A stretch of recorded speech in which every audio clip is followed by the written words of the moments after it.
2024 మే 13వ తేదీన జరిగే సార్వత్రిక ఎన్నికల సందర్భంగా పేర్నమిట్ట క్రిస్టియన్ పాలెంలో టీడీపీ జనసేన బీజేపీ పార్టీల ఉమ్మడి ఎమ్మెల్యే అభ్యర్థి బిఎన్ విజయ్ కుమార్ ఎన్నికల ప్రచారం నిర్వహించారు.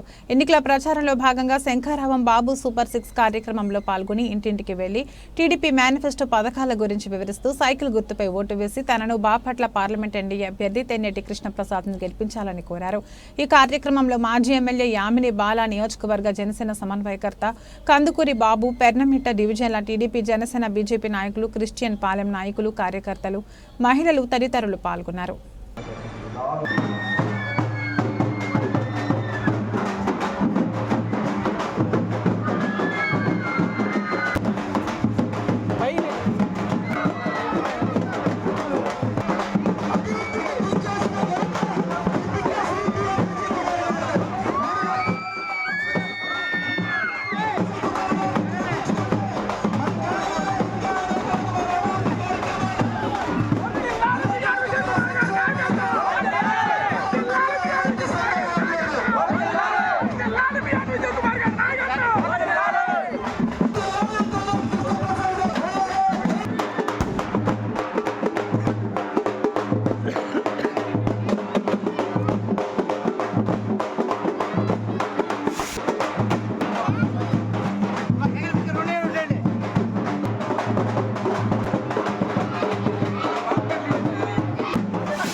ఇప్పుడు జరిగిన అభివృద్ధి కూడా బిఎన్ విజయ్ కుమార్ గారి మార్కే ఉంది. భవిష్యత్తులో కూడా మనకు కావాల్సిన అవసరాలన్నీ తీర్చాలంటే బిఎన్ విజయ్ కుమార్ గారు ఖచ్చితంగా మనం ఎమ్మెల్యేగా గెలిపించుకోవాల్సిన అవసరం ఉంది. తర్వాత నేను చెప్పేది ఏంటంటే, విజయం ఇక్కడి నుంచే ప్రారంభమవుతుందన్న స్పృహ, ఆలోచన ఈ సమావేశాన్ని చూస్తుంటే నాకు కలుగుతూ ఉంది. 13వ తేదీ అంటే ఇంకెన్నో రోజు లేదు. మీరు అత్యంత ఉత్సాహంతో పనిచేసి కార్యకర్తలు, మహిళలు మరింత ఉత్సాహంగా ముందుకెళ్ళి తెలుగుదేశం పార్టీ, జనసేన, బీజేపీ ఉమ్మడి అభివృద్ధి గెలుపులో కీలక పాత్ర వహిస్తారని ఆశిస్తూ ఈ అవకాశం ఇచ్చినటువంటి క్రిస్టియన్ పాలన సోదరులకు నమస్కారాలు తెలియజేస్తూ సెలవు తీసుకుంటాను. అప్పుడు ఫస్ట్ నేను ఈ కరోనా 2-3 ఏళ్ళ తప్ప ప్రతి సంవత్సరం నేను క్రిస్మస్ కానీ లేకపోతే న్యూ ఇయర్ కానీ ఈ పల్లెకి వస్తాను. అంటే నేను వచ్చి 16-17 సంవత్సరాలు అయింది.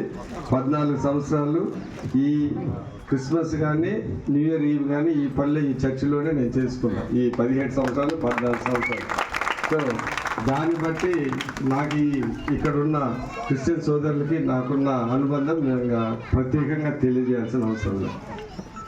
అదే కాకుండా నేను ఒకటి చెప్పదలుచుకున్నాను. ఇక్కడ అనేక అభివృద్ధి కార్యక్రమాలు తెలుగుదేశం పార్టీ చేసింది. నా వంతు సాయం సిమెంట్ రోడ్లు వేయించాము.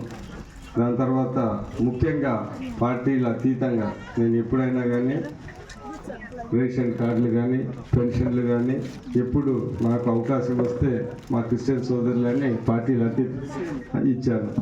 సీఎం రిలీఫ్ ఫండ్ మీ అందరికీ తెలుసు. నేను ఇంటింటికి వచ్చి ఎంతమందికి ఇచ్చానో అది మీ అందరికీ తెలుసు.